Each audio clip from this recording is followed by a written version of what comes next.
नमो नमः. नमस्कार विद्यार्थी मित्रांनो. आज आपण भाषा संवाद हा पाठ अभ्यासणार आहोत.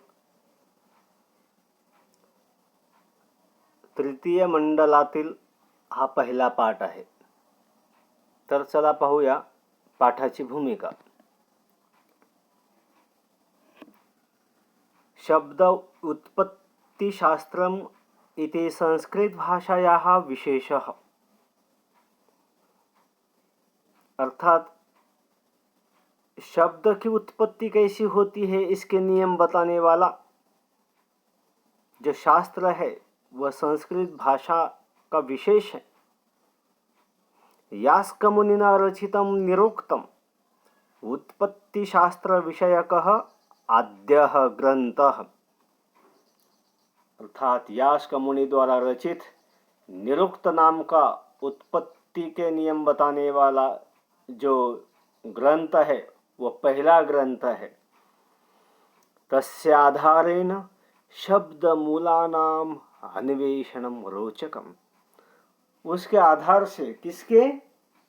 यास्क मुनि द्वारा रचित निरुक्त के आधार से शब्द के मूल क्या है उसका शोधन करने में बड़ा मजा आता है, बड़ा रोचक होता है.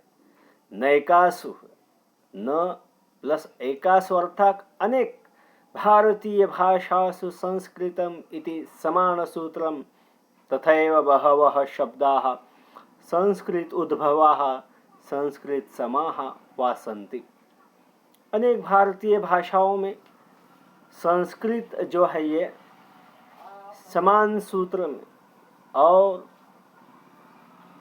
साथ में उसके अनेक जितनी भी भाषाएं हैं उनके अनेक शब्द, बहवः शब्दाः, अनेक शब्द संस्कृत भाषा से उत्पन्न हुए हैं अथवा संस्कृत के समान है. अतः इसलिए संस्कृत साह्येन भारतीय भाषा समलंकृताः. इसलिए संस्कृत भाषा के माध्यम से हमारे भारतवर्ष की सभी भाषाएं अलंकृत हुई हैं. शब्दानां मूलार्थ प्रतिपादनम एवं भाषाणां वैभवम इति दर्शितम अस्मिन् पाठे. हमारा जो ये पाठ है भाषा संवाद है, इस पाठ में शब्द का मूल क्या है यही भाषा का वैभव है, यह दिखाया है. अनेन कल्पितेन भाषा संवादेन, इस जो कल्पना की है भाषाओं के संवाद के, इससे भारतीय भाषा सामंजस्यम वर्धेत. इसे जो है अपने भारतीय भाषाओं में सामंजस्य बढ़े, भाषिकवाद न बढ़े, सामंजस्य बढ़े. ये पाठ हमें यह सिखाता है. तो चलो आगे इस पाठ का पहला परिच्छेद देखते हैं. पुरा अर्थात प्राचीन काल में परस्परम विवदमानाः भारतीय भाषाः सर्वाः देवीं सरस्वतीं जग्मुः. अर्थात प्राचीन काल में परस्परम में आपस में विवदमानाः विवाद करती हुई भारतीय भाषा, अपने भारतवर्ष की सारी भाषाएं, सभी भाषाएं देवीं सरस्वतीं जग्मुः, देवी माँ सरस्वती के पास चले गई. देवी सरस्वती कौन है? विद्या की देवी जो है या कहलाती है, उस माँ सरस्वती के पास चले गई. सर्वाः ताम ऊचोः. तो सभी ने उन्हें कहा, देवी कानु अस्मासु श्रेष्ठा, कि हे देवी हम में से कौन श्रेष्ठ है? ऐसा प्रश्न पूछा. किसने पूछा? सभी भारतीय भाषाओं ने. किसे पूछा? माँ सरस्वती को पूछा. क्या पूछा? कि हम सभी में से कौन श्रेष्ठ है? तदा तब सरस्वती ताहा उवाच. तब सरस्वती देवी ने कहा, ताहा, ताहा कहा, उन सभी भाषाओं को कहा आसेतु हिमाचलम भारते विराजमानाः यूयं सर्वाः भाषाः श्रेष्ठाः। समुद्र से लेकर हिमालय पर्यंत विराजमान जितनी भी भाषाएं हैं, आप सभी सब श्रेष्ठ हैं। सर्वाः अवदन्, सभी ने कहा, कथम एतत् शक्यम, ये कैसे संभव है। तदा सरस्वती उवाच, तब माँ सरस्वती ने कहा कि भवतीषु प्रत्येकम भाषा आत्मस्थितान सर्वान शब्दान आह्वयतु, कि आप सब में स्थित जितने भी शब्द हैं उन सब का आप आह्वान कीजिए। अथ उसके बाद सर्वभाषाणां कोशगताः शब्दाः तत्र सम्मिलिताः, तो उसके बाद सभी भाषाओं में शब्दकोश में जितने भी स्थित शब्द है वहां पे चले आए, सम्मिलित हुए, अर्थात चले आए, उपस्थित हुए। तदा सरस्वती उवाच, तब सरस्वती ने कहा, शब्दः सर्वदा अर्थपूर्णा भवेयुः नैव अर्थहीनः। शब्द है सदैव अर्थात नित्य अर्थपूर्ण होनी चाहिए, अर्थहीन नहीं। शब्द रूपम नाम भाषायाः शरीरम, शब्द अर्थात भाषा का शरीर है, और अर्थ रूपः च आत्मा, और उसका अर्थ भाषा का आत्मा है। यथा, जैसे कि यत्र मन रमते सह रामः, अर्थात जहाँ पे मन रमता है उसे राम कहा जाता है।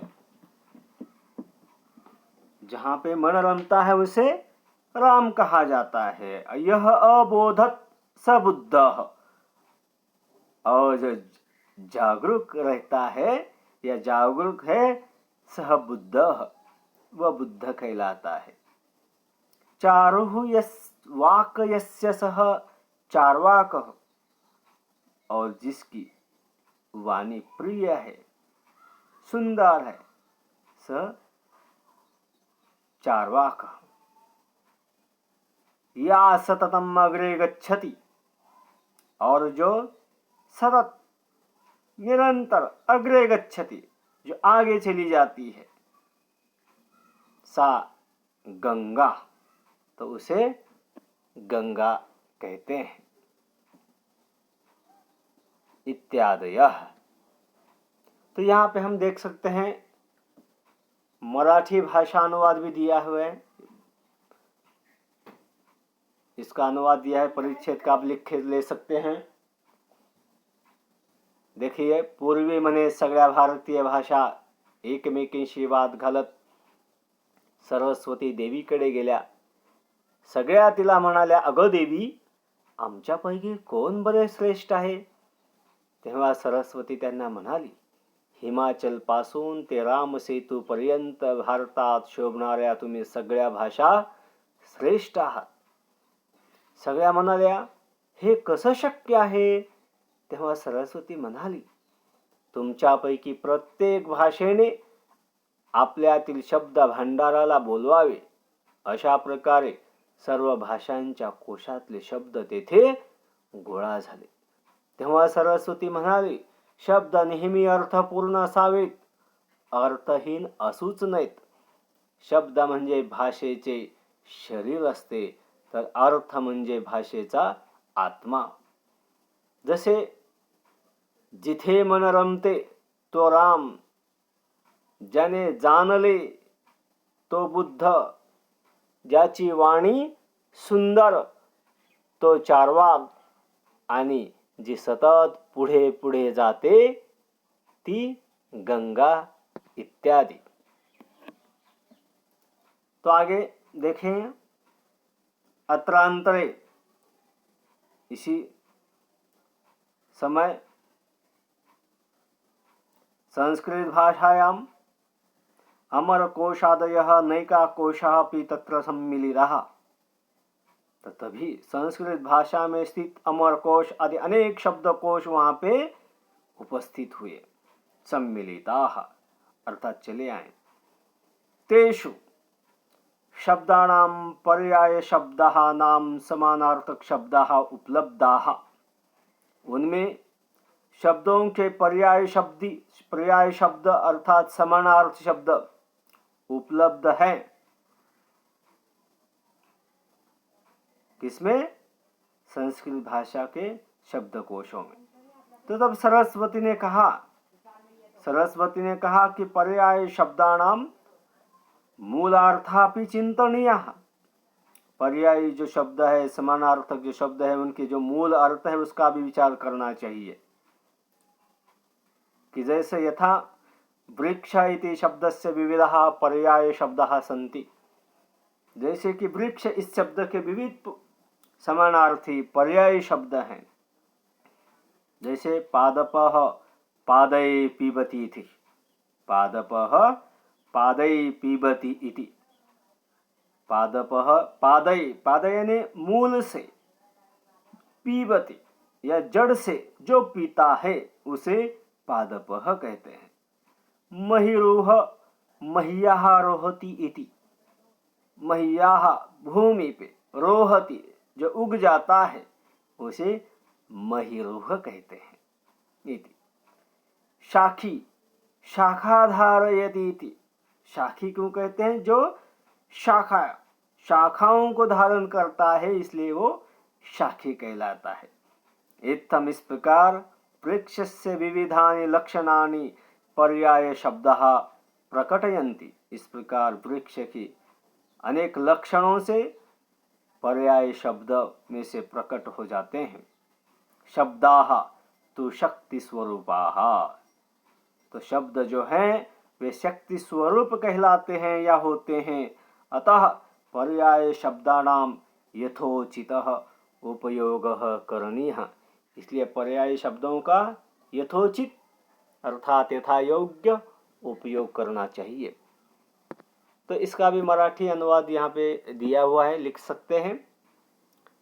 इतक्यात संस्कृत भाषेतले अमरकोश आदी अनेक कोश सुद्धा तिथे एकत्र आले। त्यांच्यामधील शब्दांचे पर्यायी शब्द म्हणजे समानार्थी शब्द सुद्धा प्रकट झाले। सरस्वती पुढे म्हणाली, पर्यायी शब्दांचे मूळ अर्थ सुद्धा विचारात घेतले पाहिजेत। जसे वृक्ष या शब्दाचे वेगवेगळे पर्यायी शब्द आहेत। उदाहरणार्थ पादपः जो पायांनी म्हणजे मुळांनी पाणी पितो तो। महिरोह मही म्हणजे पृथ्वी जमीन, जो जमिनीतून उगवतो तो। शाखी जो फांद्या धारण करतो तो। अशा प्रकारे पर्यायवाची शब्द हे वृक्षांची वेगवेगळी लक्षणे दाखवतात। शब्द हे शक्तीचे स्वरूप असतात, अर्थात शब्दांमध्ये ताकद असते। म्हणून पर्यायी शब्दांचा सुद्धा योग्य तो उपयोग करावा। धन्यवाद। या पुढील भाग आपण पुढच्या तासामध्ये पाहूया। नमो नमः।